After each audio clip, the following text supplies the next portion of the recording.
Hello all, welcome back to screen space. ఈ వీడియోలో మీరు ఆల్రెడీ తమ్నైల్లో చూసే ఉంటారు. టాక్సిక్ ఒక్కటే టాపిక్, ఇంకేం లేదు. టాక్సిక్ గురించే మాట్లాడుకుందాం. అండ్ ఆల్సో ఇందులో ఫుల్గా స్పాయిలర్లు ఉంటాయి. ఇఫ్ ఇన్ కేస్ మీరు మూవీ చూడకపోతే కనుక వీడియో స్కిప్ చేసండి. ఎందుకంటే మూవీ చూడకపోయినా సరే కానీ పెద్దగా అర్థం అవ్వదు నేను ఏ పాయింట్లు మాట్లాడుతున్నాను ఏంటని చెప్పేసి. సో మూవీ చూస్తేనే ఈ వీడియో చూడండి. సో నేను ఒక రోజు గ్యాప్ ఇవ్వడం అంటే ఈ 2 days గ్యాప్ ఇవ్వడం కూడా అదే మెయిన్ రీజన్. లేదంటే మూవీ చూసిన రోజే వీడియో పెట్టాలి, లేదా నిన్న ఈ వీడియో పెట్టాలి. కానీ ఈ రోజు ఎందుకు పెడుతున్నారంటే కావాలని ఆగా. ఎందుకంటే ఒక 2 days ఆగిదాం అందరూ చూస్తారు కదా అని చెప్పి మళ్ళీ సినిమా మీద పడి ఏడుస్తున్నాం అంటారు, వ్యూస్ కోసమే పెట్టామంటారు. సో అందుకే ఒక 2 days గ్యాప్ ఇచ్చా. సో ఓకే, స్పాయిలర్లు అయితే గట్టిగా ఉంటాయి. సో సినిమా చూస్తేనే ఇక్కడ నుంచి కంటిన్యూ అవ్వండి. ఇక ఫుల్ వీడియోలోకి అయితే వెళ్ళిపోదాం. మెయిన్గా పార్ట్లుగా మాట్లాడుకుందాం మూవీ గురించి. ఫస్ట్ యష్ క్యారెక్టర్తో మొదలెడతాను నేను. ఎందుకు ఒప్పుకున్నాడు యష్? అసలు ఏముందా నా క్యారెక్టరైజేషన్లో?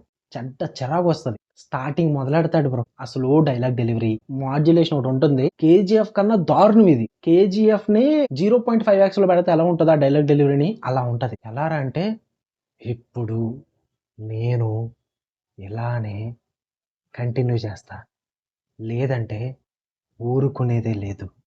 ఏందది? చచ్చిపోతారా? Stop it. Get some help. Slow poison కన్నా ఘోరంగా ఉంది ఇది.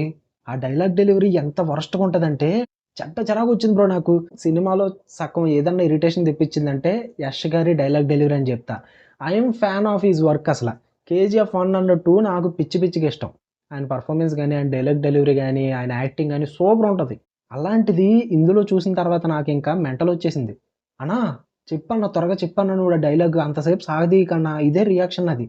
ఇరిటేషన్ వచ్చేసింది. పైగా సినిమా 3 గంటల 14 నిమిషాలు. సినిమా మొత్తం డైలాగులు ఉంటాయి. యష్ చుట్టూరే నడుస్తుంది స్టోరీ అంతా. సో ప్రతి డైలాగ్ ఇలా ఉంటుంది, అంత చిరాకు తెప్పిస్తుంది. అండ్ ఆల్సో సెకండ్ హాఫ్ లో ఇంకొక క్యారెక్టర్ వస్తుంది యష్ది, టెకెట్ క్యారెక్టర్. అది ఇంకెంత ఇరిటేషన్ తెప్పిస్తుంది అంటే ఆ ఇరిటేషన్ కన్నా సరే ఇదే బెస్ట్ రా బాబు అనిపించింది నాకు. వాళ్ళు ఎలా పెట్టారంటే ఇటుపక్క రాడ్డు పెట్టి ఏది బెస్ట్ డిసైడ్ చేసుకొని నువ్వే అన్నట్టు పెట్టారు వాళ్ళు. ఇది రోడ్డే. ఆహా, విధాడిందిరా నీతో నీ వింత నాటకం. ఏదంట్రా చూస్ చేసుకోవాలి నేను. అసలు లిటరల్లీ ఆ రెండాటిలో నాకు ఈ ఫస్ట్ హాఫ్ ది బెస్ట్ అనిపించింది భయ్య. ఆ స్లో మోషన్ డైలాగ్లే. ఇదైతే మరీ క్రింజ్ ప్రోమాక్స్ అయ్యాది అసలు క్యారెక్టరైజేషన్. అంటే వాళ్ళు చూసుకున్నారో లేదా నాకు అర్థం కాదు కానీ తట్టుకోలేకపోయాం. ఆ క్రింజ్ కానీ, ఆ ఓవర్ యాక్షన్ కానీ, యష్దే ఆ స్మైలింగ్ యాక్టింగ్ ఒకటి ఉంటుంది. అమ్మో ఇది ఎక్కడ కళాకాండం రా బాబు అనిపించింది నాకు లిటరల్లీ. యష్ క్యారెక్టర్ అంత వరస్ట్ డిజైన్ చేశారు. అసలు స్టార్టింగ్ నుంచి ఎండింగ్ వరకు ఒకటే పని యష్కే. దొరికితే చంపేశామా, దొరికితే వేసుకున్నామా, దొరికితే మీద పడిపోయామా, అంతే. ఈ మూడే. చంపామా, వేసామా, మీద పడిపోయామా. అడవులలో ఇట్లా పుట్టిరా ఏమరా, మంచి మర్యాద తెలియదు. ఇంకా వేరేది ఉండదు బ్రో. అసలు ఏమన్నా అంటే సిస్టర్ మీద ఎమోషన్ అంటారు కానీ నువ్వు ఎందుకురా ఇవన్నీ చేస్తావు నాకు అర్థం కాదు. సిస్టర్ దగ్గర తర్వాత వద్దాం, యష్ గురించి మాట్లాడుతాం. ఇదంతా అయిపోయింది ఫస్ట్. అండ్ మరీ చెప్పేస్తున్నాను ముందే డిస్క్లైమర్ అనుకోండి. నేను సినిమాని ఇప్పటిదాకా చాలా బ్యాక్ చేసుకుంటూ వచ్చా. నా రెగ్యులర్ ఆడియన్స్ని ఎవరిని అడిగినా సరే కానీ ప్రతి లైవ్లో కూడా మా వాళ్ళు అందరూ ఈ సినిమా పోద్ది, టాక్సిక్ పోద్ది, నువ్వు హోప్స్ పెట్టుకోకంటే నేను హోప్స్ పెట్టుకుంటూనే ఉన్నా నేను. ఎందుకంటే ఇద్దరి మీద హోప్. ఒకటి యష్, 2 గీతూ మోహన్ దాస్. వీళ్ళిద్దరి మీద హోప్స్ పెట్టుకున్నా. ట్రైలర్ వచ్చినప్పుడు కూడా నేను బ్యాక్ చేసా సినిమాని, చివరి వరకు బ్యాక్ చేసా సినిమాని. సో అందుకే 430 రూపాయలు ఎట్టి టికెట్ కొనుక్కొని ఎర్లీ మార్నింగ్ నిద్ర లేకపోయినా లేచి స్నానం చేసి ఫ్రెష్ అయ్యి మరీ వర్షంలో తడుచుకుంటూ వెళ్ళా 4:30కి లేచి. ఎంత ఎఫర్ట్స్ ఎందుకు పెట్టానంటే వీళ్ళిద్దరి మీద నమ్మకం, యష్ మీద, గీతూ మోహన్ దాస్ మీద. నాకు డబ్బులు పోయినని బాధ కాదు బ్రో. నా దగ్గర డబ్బుల గురించి మాట్లాడలేదు, ఎందుకంటే అది నా దోల కాబట్టి, నేనే సరదా ఎక్కువ కొట్టుకున్నాను కాబట్టి నేనే పెట్టుకున్నా. బట్ వాళ్ళిద్దరి మీద పెట్టుకున్న హోప్స్కి అంటే ఏం చేశారు మీరు? అసలు స్టోరీయా ఉండదు సినిమాలో, స్టోరీ ఉండదు అసలు. ఈ స్టోరీని ఎన్నిసార్లు చూసామంటే నేను కంపేర్ చేసి కూడా చెప్తా, కాసేపట్లో వెయిట్ చేయండి. స్టోరీ అస్సలు ఉండదు సినిమాలో. యాక్షనా బోల్డ్ సినిమాలు చూస్తున్నాం, ప్రతి ఒక్కడు యాక్షన్ తీస్తున్నాడు, ప్రతి ఒక్కడు వైలెన్స్ చూపిస్తున్నాడు, ప్రతి ఒక్కడు ఘోరంగానే చంపుతున్నాడు. ఎన్నిసార్లు అని చూస్తాం? మీరు మమ్మల్ని ఆడియన్స్ అనుకుంటున్నారా, లేదా సాడిస్ట్లు అనుకుంటున్నారా, సైకోలు అనుకుంటున్నారా? ఒక మనిషిని వివిధ రకాలుగా చంపేస్తుంటే చూసి ఆనందించడానికి లేదురా, మరీ అంత సాడిజం లేదు మాకు. సో వైలెన్సా వర్కౌట్ అవ్వలే, ఎందుకంటే ఆ వైలెన్స్ కనుక ఎమోషనే ఉండదు అసలు. సో ఇంకెందుకు వర్కౌట్ అవుద్ది? లేదు. ఇంకా మీరు మెయిన్ సినిమాలో పెట్టారు కదా బిట్లు, మామూలు బిట్లు కాదు అయ్యి. అప్పటికి నేను లైవ్ పెట్టిన ప్రతిసారి మా వాళ్ళు చెప్తూనే ఉన్నారు, భయ్యా సినిమా అంతా బిట్లో ఉంటాయి, భయ్యా సినిమా అంతా రొమాన్స్లో ఉంటాయి అన్నారు. నేను ఒకటే చెప్పా వాళ్ళకి, 3 గంటల 15 నిమిషాలు సినిమారా, ఒక 5-6 నిమిషాలు బిట్లు పోయినా ఉన్న సినిమా అంతా స్టోరీ చెప్తాడు. సో పట్టించుకోవచ్చు, అది గీతూ మోహన్ దాస్ చెప్తుంది స్టోరీ. మరి అంత ఘోరంగా అయితే ఏముండదు, ఇదే బ్యాక్ చేసుకుంటూ వచ్చా. బట్ వీళ్ళు literally they proved me wrong. ఎందుకంటే స్టార్టింగ్ మొదలెడతారు, ఆ రొమాంటిక్ సీన్స్ ఎక్స్ట్రీమ్ ఉంటాయి. స్టార్టింగ్ మొదలెడతారు, ఒక ఫైట్ ఇరుక్కు, దాని తర్వాత రొమాన్స్ ఇరుక్కు, ఫైట్ ఇరుక్కు, romance, again fight, again romance. ఇదే ఉంటుంది, ఏముండదు సినిమాలో. స్టార్టింగ్ నుంచి ఎండింగ్ వరకు ఇదే ఉంటుంది భయ్య. అరే దీనికా మీరు ఇన్ని సంవత్సరాలు, అంటే మీరు హీరోయిన్ ఒప్పించడానికి టైం తీసుకున్నారా, లేక రీటేక్లు ఏమైనా చేసుకుంటూ వచ్చారా రొమాంటిక్ సీన్స్ని? ఏముందిరా అసలు ఇందులో, అసలు మీరు అన్ని సంవత్సరాలు తీసుకోవడానికి నాకు అర్థం కాదు. వరస్ట్ ప్రోమాక్స్ అసలు ఇది. ఈవెన్ ఆల్సో యష్ గారు కూడా ఎలా ఒప్పుకున్నా నాకు అర్థం కాదా. ఏముంది నా క్యారెక్టర్లు అసలు అంత ఒప్పుకుని ఇంత టైం, ఆయన ప్రైమ్ టైం ఇచ్చడానికి ఏముంది అసలు? లిటరల్లీ యష్ క్యారెక్టర్ అయితే నాకు అస్సలు నచ్చలేదు. స్టార్టింగ్ నుంచి మెయిన్ లీడ్ క్యారెక్టరే మనకు నచ్చినప్పుడు ఉన్నాయి ఏం నచ్చుతాయి చెప్పండి? ఏం నచ్చలేదు. ఇంకా సెకండ్ లేడీ క్యారెక్టరైజేషన్ దగ్గరికి వద్దాం. ఒక్కొక్కరి గురించి మాట్లాడుకుందాం. నాకు కియారా అద్వానీ చాలా నచ్చింది. నేను ఏమన్నా కియారా అద్వానీ పరంగా నేనైతే ఏమన్నా, ఎందుకంటే రొమాంటిక్ సీన్స్ చేశారన్నది మాత్రం రేస్ చేస్తాను నేను. ఒక్కటి సరిపోద్ది, ఆ కారులో సీక్వెన్స్ అని నేను అగ్రీ చేస్తా. ఎందుకంటే అప్పటి వరకు వాళ్ళ మధ్య ఒక డిస్టెన్స్ ఉంటుంది, కొన్ని ఆర్గ్యుమెంట్స్ జరుగుతాయి. సో ఎమోషన్ పరంగా ఆ సీక్వెన్స్ కనెక్ట్ చేశారు. సో కారులో రొమాన్స్కి ఓకే, ఓయమ్మా చాలా చిన్న సెకండ్ ఎవరా నీలో. నాకేం ప్రాబ్లం లేదు. దాని తర్వాత సాంగ్ వేసుకుంటారు, వేస్తూనే ఉంటాడు అన్న, మీద పడిపోతూనే ఉంటాడు అన్న. ఎన్ని చూడాలరా నా రియాక్షన్ ఇదే థియేటర్లో. అవసరం ఏముందరా ఇంకా అన్నిసార్లు? మనకు అవసరమా? ఓ పక్కన పని జరుగుతూనే ఉంటుంది, మనోడు వెళ్ళిపోతుంటాడు. ఓ పక్కన ఒక సీక్వెన్స్ జరుగుతూనే ఉంటుంది, కన్ఫరంటేషన్ సీక్వెన్స్, గ్యాంగ్ లీడర్లతో గట్రా మనోడు వెళ్ళిపోతూనే ఉంటాడు. ఇంకెన్నమ్మా ఎన్ని వస్తూనే ఉంటాయి. సో అది నాకు చాలా డిసప్పాయింటింగ్ అనిపించింది. కియారా అద్వానీ క్యారెక్టరైజేషన్ మాత్రం చాలా బాగుంది. ఆవిడలో ఒక ఎమోషన్ ఉంటుంది, సూపర్గా కన్వే చేశారు, అది నాకు అది నచ్చింది. ఇంకొక క్యారెక్టర్ నయనతార గారి క్యారెక్టర్. నీ బాధ ఏంటక్క? ఏంటి నీ బాధ చెప్పు? ఓకే నేను ఒప్పుకుంటా, చిన్నప్పుడు కష్టపడ్డావు, చాలా బాధపడ్డావు, చాలా అనుభవించావు, వాడొక్కడిని పెంచడానికి కూడా చాలా ఇబ్బంది పడ్డావు. నువ్వు పని చెయ్యడం అన్న ఒక ఆప్షన్ ఉంటుంది తెలుసా మీకు? ఇప్పుడు అబ్బాయిని అంటే ఎవడో పెట్టుకోడు. అంటే ఒక ఫ్లాష్ బ్యాక్ ఉంటుంది బ్రో. మనోడు హీరో చెప్తాడు, మా అక్క నన్ను చాలా కష్టపడి పెంచింది, ఒక రోజు రాత్రి నాకు ఆకలేస్తుందంటే తను వెళ్ళి ఏం చేసిందో నాకు తెలియదు, ఆబ్వియస్లీ చూపిస్తారు అక్కడ. ఎవరితోనే వెళ్ళి పడుకుని డబ్బులు సంపాదించి వాడికి తిండి పెట్టింది అనమాట. ఇద్దరు పని చేసుకోవచ్చు, ఒక ఆప్షన్ ఉంది. సర్లే పోనీ అవన్నీ ఎందుకులే, ఆ లాజిక్లో మనకి ఎందుకులే, కానీ లాజిక్లో పక్కన పెట్టేద్దాం. డంబ్ క్యారెక్టరైజేషన్ నయనతారది. నేను ఒకటే చెప్తా, ఫ్లాష్ బ్యాక్లో ఆ సెటప్ అయితే బాగా చేస్తారు, ఎందుకంటే ఎమోషన్ వర్కౌట్ అవ్వాలని చెప్పేసి. బట్ తన గోల్ ఏంట్రా అంటే తమ్ముణ్ణి ఎగేస్తూ ఉంటుంది, ముందుకు పంపిస్తూ ఉంటుంది. నువ్వు సాధిస్తే సరిపోదు, దీన్ని మొత్తాన్ని ఏలాలంటది. ఎందుకు వెళ్తే ఏం ఉపయోగం? మామూలుగా వెళ్ళినా బతికినా సరిపోద్ది కదా. ఆల్రెడీ మనోడు ఒక పొజిషన్లో ఉన్నాడు, ఆ పొజిషన్లోనే సర్వైవ్ అయితే సరిపోద్ది కదా. లేదు, మొత్తం ఏలేయాలంటది. ఇది ఎక్కడో చూసినట్టు అనిపించట్లే. జస్ట్ నయనతార క్యారెక్టర్ రీప్లేస్ చేసి కేజీఎఫ్లో అమ్మ క్యారెక్టర్ని తీసుకొచ్చి పెట్టండి చాలు, సేమ్ డిట్టో, ఏం మారదు. వాళ్ళ అమ్మ ఏం చెప్తుంది, ఇక్కడ నయనతార కూడా అదే చెప్తుంది. బట్ నయనతార బతికిన విధానం వేరే ఉంటుంది, వాళ్ళ అమ్మ బతికిన విధానం వేరే ఉంటుంది. ఎందుకంటే కేజీఎఫ్లో మీరు తీసుకోండి, అమ్మకు కూడా అదే సిచ్యువేషన్ వస్తుంది. అందరూ మీద ఓడిపోతూ ఉంటారు, అబ్బాయిలు గట్ట, కొంతమంది మనుషులు గట్ట, అయినా అవన్నీ తట్టుకొని ఆమె వాటి జోలికి వెళ్లకుండా పని చేసుకుని వీని కష్టపడి పెంచుద్ది. ఆ ఆప్షన్ నయనతార చూస్ చేసుకోదు, వెళ్ళి వేరే ఆప్షన్ చూస్ చేసుకుంటుంది అనమాట. జస్ట్ అదొక్కటే మార్పు తప్ప సేమ్ స్టోరీ, ఏం మార్పు ఉండదు. అక్కడ గ్యాంగ్స్టర్ వరల్డే, ఇక్కడ గ్యాంగ్స్టర్ వరల్డే. అక్కడ కాకపోతే గోల్డ్ అన్నది ఒకటి ఉంటుంది కేజీఎఫ్, ఇక్కడ ఏంటంటే ఓపియం, డ్రగ్స్ సిండికేట్, అంతే తేడా. అక్కడ ఒక వరల్డ్ బిల్డింగ్ ఉంటుంది, ఇక్కడ వరల్డ్ బిల్డింగ్ అంటే సంబంధమే లేదు మాకు అన్నట్టు వదిలేశారు. ఎందుకంటే దానికి కూడా ఒక రీజన్ ఉంది, చెప్తా. ముందు లేడీస్ క్యారెక్టర్లు మాట్లాడేసుకుని నయనతారని పక్కన పెట్టండి. మోస్ట్ డంబ్ క్యారెక్టర్ అది. అసలు ఏదో ఆ ఇంటర్వెల్ ట్విస్ట్ కోసం వాడుకోవాలన్నట్టుగా వాడుకున్నారు తప్ప రూపాయి ఉపయోగం లేదు నయనతార క్యారెక్టర్తో. నెక్స్ట్ ఖురేషీ గారి క్యారెక్టర్, హ్యూమా ఖురేషియా ఆవిడ పేరు, నాకు అంత ఐడియా లేదు, బాలీవుడ్ యాక్టరు. అదే కీప్ కింద ఉంటారు కదా వాళ్ళ తమ్ముడు క్యారెక్టర్. అండ్ తను అంత పెద్ద ప్లాన్ వేస్తారా అంటే, వీళ్ళ బతికేంటంటే ఒకటే, వాడి దగ్గర బాగానే ఉంది దాని లైఫ్. అబే లేదు, అలా ఉంటే సరిపోదు, మనం చంపేయాలి, మనమే పైన ఉండాలన్నట్టుగా ఒక ప్లాన్ వేసుకుంటారు. ఇది కూడా సరిగ్గా ప్రజెంట్ చేయరు. సడన్ గా ఫస్ట్ హాఫ్ లో ఏదో క్రియేట్ చేయాలి కాబట్టి ఇప్పుడు వీళ్ళు ఒక ప్లాన్ వేస్తారు, మాస్టర్ ప్లాన్. సర్కస్ లో ఒక పెద్ద అటాక్ చేంజ్ చేయాలి, మనం చంపించేద్దాం అన్నట్టుగా అప్పటికప్పుడు వచ్చేస్తారు సడన్ గా. వాళ్ళకి ఇంటెన్షన్స్ ఉన్నాయి, వాళ్ళు ఎప్పటి నుంచో ప్లాన్ చేస్తున్నారు, ఏం ఉండదు. సడన్ గా తీసుకొచ్చి అమాయకుని ఇరికించమన్నట్టు ఇరికించేస్తారు. దాని తర్వాత దొరికేస్తారు, వాళ్ళ తమ్ముడిని తినే చంపుకోవాల్సి వస్తుంది. సో ఒక రేస్ బైట్ అయితే స్టార్ట్ చేస్తారన్నమాట. ఆ క్యారెక్టర్ని ఎందుకు వాడుకున్నారంటే సేమ్ ఇంటర్వెల్ సీక్వెన్స్ కోసమే, ఆ ట్విస్ట్ కోసమే. నయనతార, హ్యూమా ఖురేషి వీళ్ళిద్దరు క్యారెక్టర్లు ఇంటర్వెల్ ట్విస్ట్ కోసమే బతుకుతాయి, వేరే ఆప్షన్ ఉండదు. అది దరిద్రమైన ట్విస్ట్ అనుకుంటే అది వేరే విషయం. నేను ఓన్లీ లేడీ క్యారెక్టర్ గురించి మాట్లాడుతున్నా. అంటే ఇంతమంది లేడీస్ ఉన్నారు కదా, సో మాట్లాడాలి కదా ఒకటోటి, అందుకని. సో కియారా అద్వానీ పక్కన పెట్టండి, పర్లేదు, అంత కొంత మెయిన్ స్టోరీ అంతా ఆవిడ మీద నడుస్తుంది. నయనతార డంబు క్యారెక్టర్, ట్విస్ట్ కోసం. హ్యూమా కురేషి కూడా సేమ్ ట్విస్ట్ కోసం తప్ప రూపాయి ఉపయోగం లేదు ఆ క్యారెక్టర్ తోటి. తర్వాత here comes the worst character Rukmini Vasanth. నేను మూవీ చూస్తూ ఆ రాడ్ అంతా మింగుతూ నేను రుక్మిణి వసంత్ గారు ఒకరు ఉన్నారు అని కూడా మర్చిపోయే సినిమాలో. What is meaning of life? నేను ఇక్కడ ఎందుకున్నా? అసలు ఈ ఎర్త్ ఎందుకు ఫామ్ అయింది? ఎందుకంటే సెకండ్ హాఫ్లో ఎప్పుడో ఎంట్రీ ఇస్తారు. సో అప్పటికి గాన్ కేస్ సినిమా పోయింది, షెడ్కి వెళ్ళిపోయింది. అప్పటికి ఇంకేం ఉంటుందిలే సినిమా అన్న టైంలో రుక్మిణి వసంత్ ఎంట్రీ ఉంటుంది. ఓ షెట్ మ్యాన్ ఉంది కదా రుక్మిణి వసంత్, మర్చిపోయిన రా బాబు అన్న ఫీల్ నాకు లిటరల్లీ. అరే ఇప్పుడు ఇంకెన్ని దరిద్రాలు చూడాలరా ఈమె క్యారెక్టర్ అనుకున్నా స్టార్టింగే మొదలెడతారు అయ్యా. యా వస్తుంది, బాంబులు కట్టుకుని వస్తుంది, మనోడేమో 2 నిమిషాలు ఉంది కదా నడు మంచం ఎక్కుదాం అంటాడు. ఏంట్రా మీరు అసలు ఏం చెప్దాం అనుకున్నారా మీరు అసలు? నేను మెసేజ్లు గట్రా ఎక్స్పెక్ట్ చెయ్యను, సొసైటీకి ఏదో చెప్దామని కూడా ఎక్స్పెక్ట్ చెయ్యను. బట్ సినిమాలో స్టోరీలో ఏం ఉపయోగం రా క్యారెక్టర్తో మీకు అసలు? అక్కడ రుక్మిణి వసంత్ ఎందుకురా? ఆడు ఆల్రెడీ వేరే వాళ్ళతో రొమాన్స్లు చేస్తున్నాడు కదా, వై రుక్మిణి వసంత్ రా నాకు అర్థం కాదు. పడుకోవడానికి, వేసుకోవడానికి, పిల్లోని కనడానికి తప్ప ఎందుకు ఉపయోగం ఉంది అక్కడ రుక్మిణి వసంత్ అసలు క్యారెక్టర్? ఏదన్నా సెకండ్ హాఫ్లో వర్స్ట్ ఏదన్నా ఉందంటే ఇదే, చాలా వర్స్ట్ క్యారెక్టరైజేషన్. వెళ్ళి కొద్ది దరిద్రంలోకి వెళ్తుంది తప్ప సినిమా ఇది బాగుంది అని చెప్పడం ఉండదు. లేడీస్ క్యారెక్టర్లో మెయిన్గా అంత వరస్ట్గా ఉంటుంది. రుక్మిణి గారు కూడా ఎందుకు ఒప్పుకున్నారో నాకైతే అర్థం కాల. ఏముందా నా క్యారెక్టర్లో ఒప్పుకోవడానికి నాకు అర్థం కాల. యశ్ గారు ఒప్పుకుంటే ఇంకొన్న వాళ్ళు అందరూ గుడ్లో మెల్ల ఒప్పేసుకోవడమే. ఇది వరస్ట్ క్యారెక్టర్.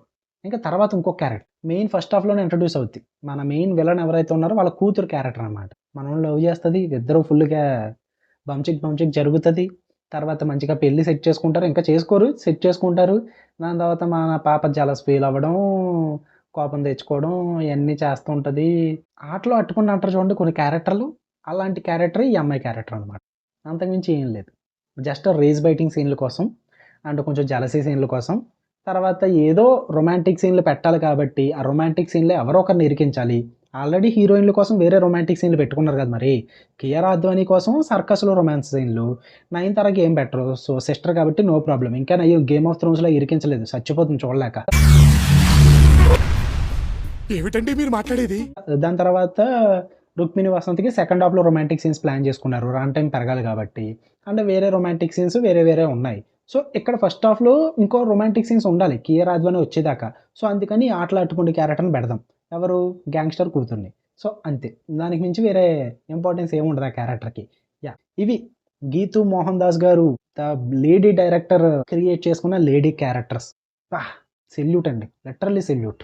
మొన్న ఒక పెద్దలో జాన్వీ కపూర్ దానికే ఇంతలా చచ్చిపోయారు జనాలు, దీనికి ఏమైపోలే. ఇంకా ఎంత వర్స్ట్ డిజైనింగ్ క్యారెక్టర్స్ అంటే సలాం అసలు గీతూ మోహన్ దాస్కి. ఏదో అనుకుంటే గీతూ మోహన్ దాస్ లేడీ డైరెక్టర్ ఏదో చేశారు అక్కడ. దాని గురించి మాట్లాడితే నా నోట్ నుంచి మంచి మాట్లాడాలో చెప్తానా? ఇంకెవరన్నా మర్చిపోయినా లేడీ క్యారెక్టర్? ఎవరున్నారు లేడీ క్యారెక్టర్స్? ఇంకా లేరు కదా. ఇంకా మర్చిపోయాను అంటే ఇంకా అవి ఎంత వరస్ట్ క్యారెక్టర్లో మీరే అర్థం చేసుకోవాలి. మ్యాక్సిమం మర్చిపోలేదని అనుకుంటున్నా. ఓకే, సో లేడీ క్యారెక్టర్లు ఇంకా పక్కన పెడదాం. దాని తర్వాత విలన్స్ గురించి మాట్లాడుకుందాం. ఎవరు ఉన్నారా విలన్స్ అంటే? లేరు. ఎందుకంటే హీరోతో కన్ఫ్రంటేషన్ జరగాలి కదా, ఒక్కడితో అన్నా సరే కానీ. ఒక్కడితో ఉండదు. ఉన్న ఒక మామ పెద్ద విలన్, ఆడు ఎంత ఘోరంగా చచ్చిపోతాడో అందరికీ తెలుసు, చూసిన ప్రతి ఒక్కడికి కూడా. వర్స్ట్ ఆడు చచ్చిపోతాడని మనకు చూసినప్పుడే తెలుసు, ఎప్పుడు చచ్చిపోతాడో కూడా అందరికీ తెలుసు. ఎందుకంటే అంత రొట్ట ప్రిడిక్టబుల్ స్టోరీ ఇది. కూతుర్ని ఎప్పుడైతే లైన్లో పెట్టి ఇదంతా ఉంటుందో అప్పుడు అర్థమైపోద్ది ఆడు పోతాడు కరెక్ట్గా టైంకి అని చెప్పేసి. సో ఇంటర్వెల్ ముందే పోతాడు, అది అందరికీ తెలిసిందే, no problem at all. But ఎక్కడ ఉన్న విలన్స్ ఎవరు? ఆ హ్యూమా కురేషియా అదొక క్యారెక్టర్, వేస్ట్ క్యారెక్టర్. అది ఉన్నదంతా కూడా కన్ఫ్రంటేషన్స్ ఎక్కడ ఉండవు. ఎందుకంటే ఒక బేసిక్ స్టోరీయే లేదు సినిమాకి. ఇంకొక బేసిక్ విలన్ ఎక్కడ ఉంటాడు సినిమాకి? ఉన్న వాళ్ళందరూ కూడా హీరో చేతిలో చంపించుకోవడానికి ఉంటారు, అంతే, నథింగ్ ఎల్స్. ఎందుకంటే ఇప్పుడు ఒక రొమాంటిక్ సీన్ అయింది కదా, వెంటనే స్టోరీలో ఎవడొకరు లేపేయాలి. లేపేయకపోతే స్టోరీ రన్ టైం పెరగదు. సో ఎవడొకడు విలన్ ఉంటాడు కదా, ఆయన లేపేద్దాం అంతే. ఫస్ట్ స్టార్టింగ్ మొదలవుద్ది భయ్యా, బ్రదర్స్ అంటారు. సో ఫస్ట్ హీరో ఇంట్రడక్షన్ దగ్గర కొంతమందిని లేపేద్దాం, అయిపోద్ది. సో కార్లో రొమాన్స్ సీన్ ఉంటుంది, ఫస్ట్ రొమాంటిక్ సీన్, దాని తర్వాత లేపేద్దాం. దాని తర్వాత మళ్ళీ రొమాంటిక్ సీన్, ఎవరు? విలన్ డాక్టర్ తోటి. దాని తర్వాత మళ్ళీ నార్మల్ స్మాల్ విలన్స్ ఉంటారు కొంతమంది, చిన్న మంది పోర్ట్లో గట్రా, వాళ్ళని లేపేద్దాం. దాని తర్వాత మళ్ళీ రొమాంటిక్ సీన్స్, సాంగ్స్, దాని తర్వాత మళ్ళీ లేపేద్దాం. దాని తర్వాత కియారా అద్వానీ అవుతుంది. ఇంకా ఆబ్వియస్లీ సర్కస్లో ముందు లేపేస్తారు, దాని తర్వాత కియారా అద్వానీతో రొమాన్స్ సీన్స్, మళ్ళీ లేపేస్తారు కియారా అద్వానీతో రొమాన్స్ సీన్స్.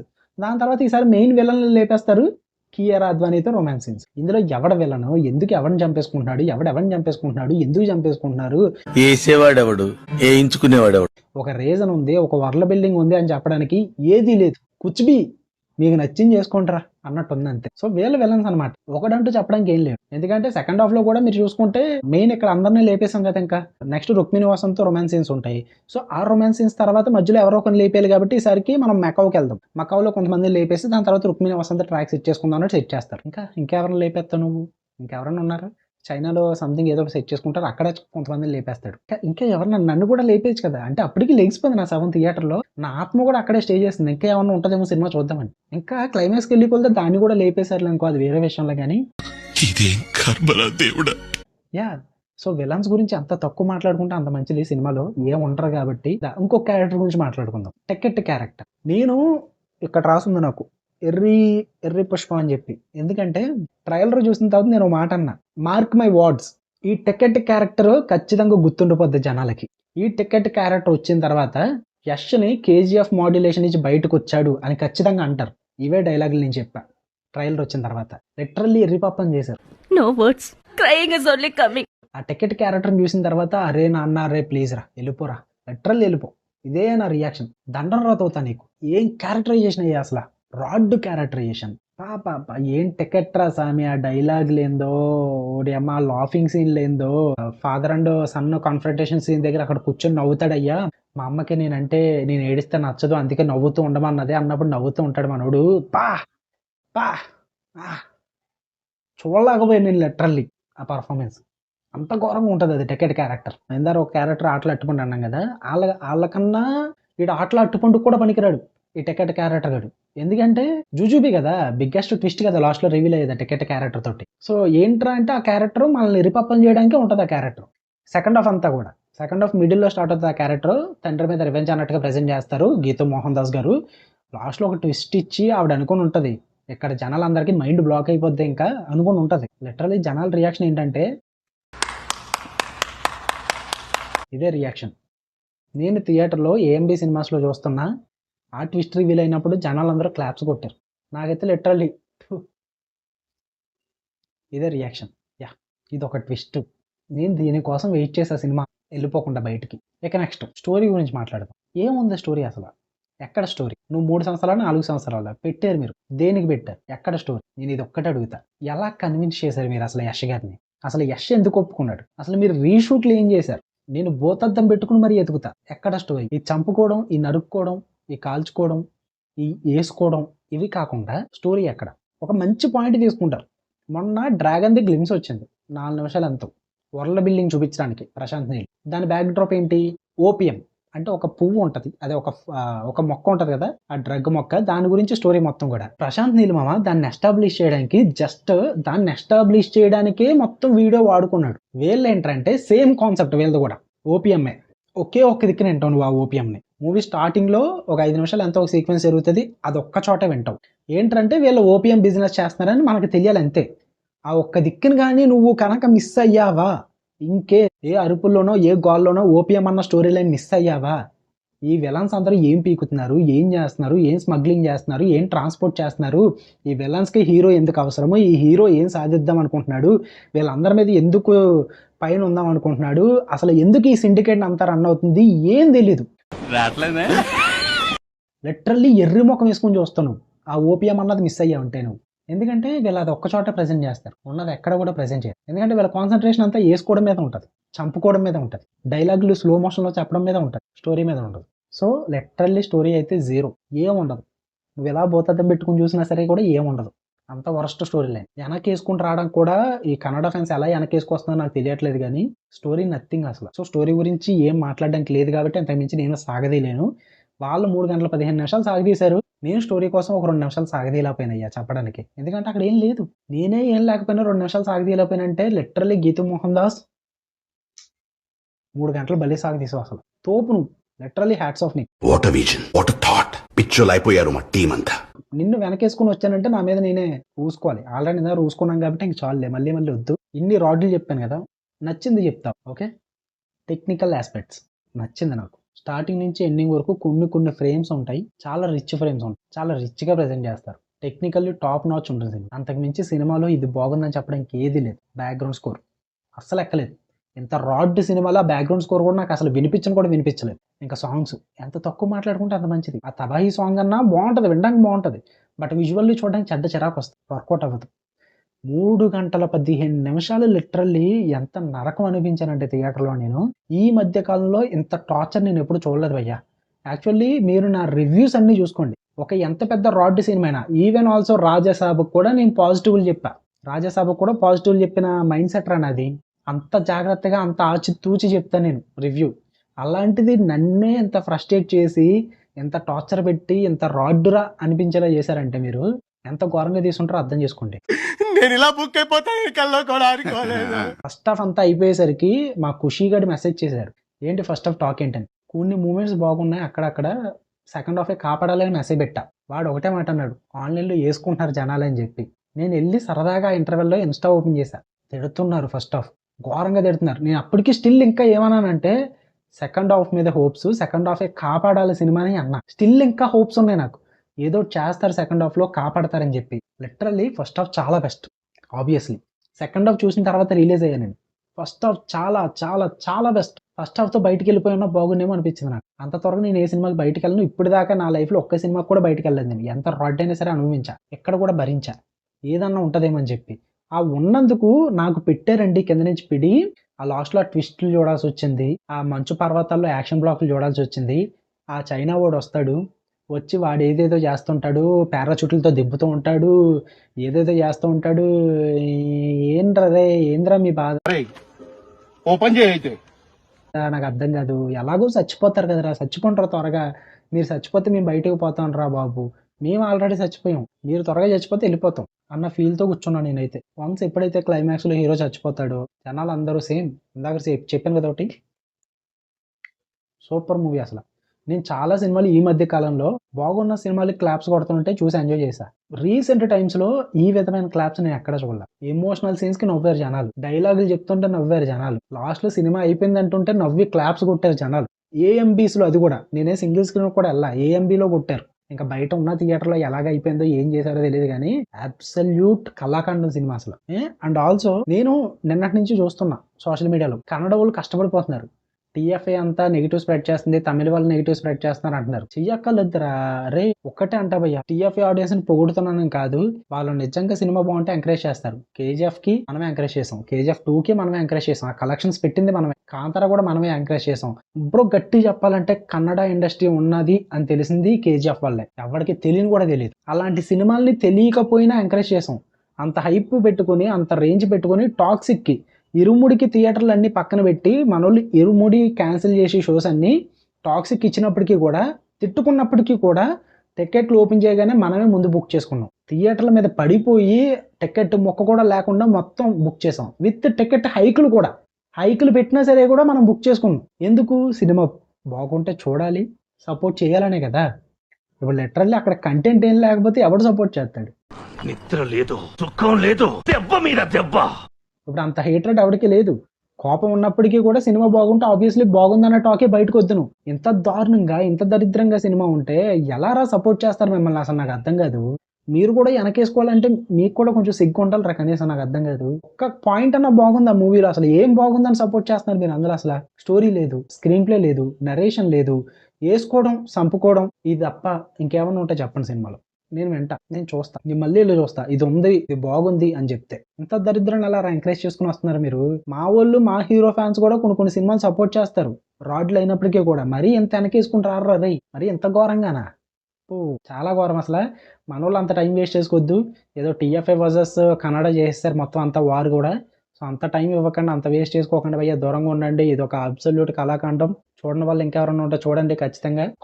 కామెడీ కోసం వెళ్ళండి. అంత ఉంటుంది, మొత్తం రోస్ట్ చేసుకొచ్చే సినిమాని మీరు అసలు థియేటర్లో కూర్చుని ఫ్రెండ్స్తో కామెడీ చేసుకోవడానికి వెళ్ళండి, వర్కౌట్ అవుద్ది. అంతకు మించి ఏం లేదు సినిమాలో. ఇంకా నేను చాలా మాట్లాడతా, బట్ రోస్ట్ చేశాను, ట్రాల్ చేశాను అన్న వేలోకి వెళ్ళిపోద్ది కాబట్టి నేను ఎక్కువ మాట్లాడట్లా.